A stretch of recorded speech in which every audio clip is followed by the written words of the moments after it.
कुस्ती बेफाम होती।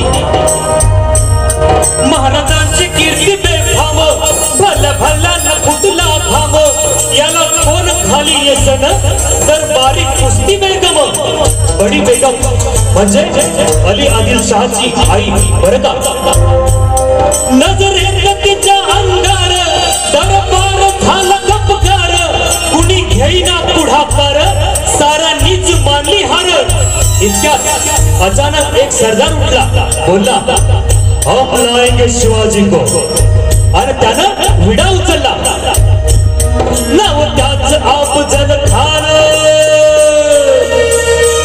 नाव त्याच अफजल खान, जिंका जाता जणू सैतान। खान बोला छाती ठोकून, शिवबाला टाको चिरडून, मरहबा मरहबा सुभानअल्लाह। कौतुक झालं दरबारात। खान निघाला मोठ्या युक्तीनं,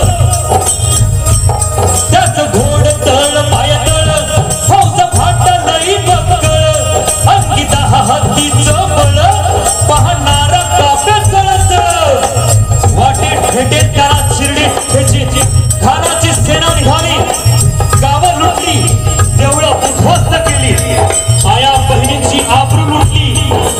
कोण कोण रोखणार हे वादळ? आता शिवबाचं काही खरं नाही।